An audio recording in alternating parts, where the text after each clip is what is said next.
নমস্কাৰ বন্ধু বান্ধৱীসকল, আপোনালোকৰ কি খবৰ? আশা কৰোঁ সকলোৱে ভালেই। বৰ্তমান মোৰো ভালেই। আজি বনালোঁ পৰ আমলখি আচাৰ বনোৱা মোৰ হৈ গ'ল। ভাবিলোঁ ভিডিঅ'টো আপোনালোকৰ মাজতো শ্বেয়াৰ কৰোঁ। আৰু মইনো পৰ আমলখি আচাৰ কেনেকৈ বনাব লৈছোঁ, আহকচোন ভিডিঅ'টোৰ মাজলৈ যাওঁ। মই আমলখিখিনি ধুনীয়াকৈ ঠাৰিখিনি গুচাই ল'লোঁ। গুচাই ভালদৰে ধুই ল'লোঁ। ধুই চালনী এখনত পানীটো টুক যাবৰ কাৰণে ৰ'দত দি দিলোঁ। আৰু পানীখিনি টুক যোৱাৰ পাছত মই টিং এটালৈ গোটেইখিনি আমলখি ভৰাই লৈছোঁ। ভৰাই এতিয়া কৰচলি এখনে 1.5 কৰচলি নিমখ দি দিছোঁ। নিমখ দি মই এইখিনি আকৌ কৰচলিখনে লৰাই দিম। লৰাই ঢাকন এখন মাৰি ৰাতিৰ কাৰণে থৈ দিম। এই পোৱা আমলখিখিনি এনেকৈ থোৱাটো খুবেই প্ৰয়োজন, নহ'লে আমলখিখিনি ভেঁকুৰ উঠি যায়। ভেঁকুৰ নুঠিবৰ কাৰণে এৰাতি বা 2 ৰাতি এনেকৈ থ'বই লাগে। মই গৰমটো খুব বেছিকৈ পৰাৰ কাৰণে এটা ৰাতিয়ে থৈছোঁ। এটা ৰাতি থোৱাৰ পাছত মই এনেকৈ উলিয়াই লৈছোঁ। এতিয়া পৰ আমলখিখিনিৰ ৰংটো একদম বেলেগ হৈ গৈছে, দেখিছেনে? এইখিনি এতিয়া মই আকৌ চালনীখনলৈ উলিয়াই দিছোঁ। উলিয়াই এইখিনি মই ভালদৰে মেলি দিম। মেলি এইখিনি আকৌ ৰ'দত দি দিব লাগিব। আমলখিখিনিৰ পৰা একদম পানী ওলাই গৈছে। এইখিনি পানীখিনিও টুক যাব লাগিব, আমলখিখিনিও খুব ভালদৰে শুকাব লাগিব। তাৰপাছতহে মোৰ আচাৰ বনাব পৰা হ'ব। আৰু এয়া দেখিছেনে, এতিয়া পানীটো টুক গৈছে, কিন্তু শুকাবলৈ আৰু বাকী আছে। মই তেতিয়ালৈকে তেলটো গৰমাই লওঁ। মই জুইকুৰাত কেৰাহীখন পাতি দিলোঁ আৰু তেল 1 লিটাৰ দিম। আমলখি যিহেতু 3 কেজি। আৰু তেলখিনি গৰম হয় মানে মই মছলাখিনি ঠিক কৰি ল'ম। মছলা কি কি লৈছোঁ আপোনালোকক দেখাই আছোঁ। ভিডিঅ'টো কাটি নিদিব, সম্পূৰ্ণকৈ চালেহে আপোনালোকে গম পাব। আৰু এতিয়া মোৰ তেলখিনি উতলি আহিছে, মই তেলখিনি নমাই থৈ ল'ম। এইফালে এতিয়া মছলাকেইটা গৰম কৰিম।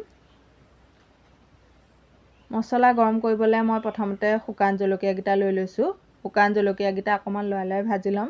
নহ'লে মানে মছলাখিনিও যদি লগতে দি দিয়া হয়, মছলাখিনি খুব সোনকালে ভাজ খাই যায়, কিন্তু শুকান জলকীয়াকেইটা অকণমান বাকী থাকি যায়। সেইটো কাৰণে আগেই শুকান জলকীয়াকেইটা ভাজি লৈছোঁ। তাৰপিছতহে মই আকৌ মছলাখিনি দি দিছোঁ।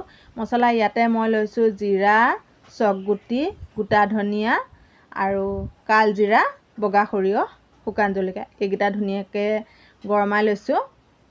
এনেকৈ আপোনালোকে লৰাই থাকিব লাগিব। এই মছলাকেইটাৰ পৰা একদম ধুনীয়া এটা গোন্ধ মাৰে। আৰু তেতিয়াই আপোনালোকে নমাই দিব পাৰে, নপা এনেকৈ ফুটিব তেতিয়াও আপোনালোকে নমাই দিব পাৰে। আৰু মোৰ মছলাকেইটা ভজা হৈ গ'ল। মই এতিয়া মছলাকেইটা নমাই থৈ ল'লোঁ। থৈ মিক্সাৰত দি ল'লোঁ। আৰু এফালে এতিয়া মই আমলখিখিনি এতিয়া দেখিছেনে ধুনীয়াকৈ শুকাই গৈছে, ৰংটোও বেলেগ হৈ গ'ল। আৰু এতিয়া ইয়াতে মই নিমখ দি দিছোঁ, সৰু কৰচলি এখনে 1 কৰচলি। আৰু হালধি গুড়ি দিছোঁ, সৰু কৰচলিখনে আধা কৰচলি। ইয়াতে জলকীয়া গুড়ি দিছোঁ 2 চামুচ।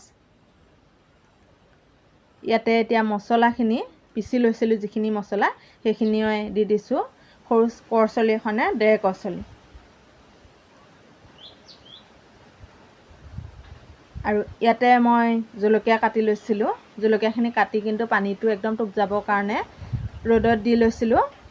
আৰু এইখিনি মই মিহি মিহিকৈ কাটি লৈছোঁ। কাটি ইয়াতে দি দিলোঁ।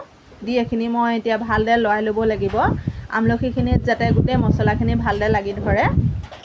ভালদৰে মই লৰাই লোৱাৰ পাছতহে মই তেলটো দিব পৰা হ'ব।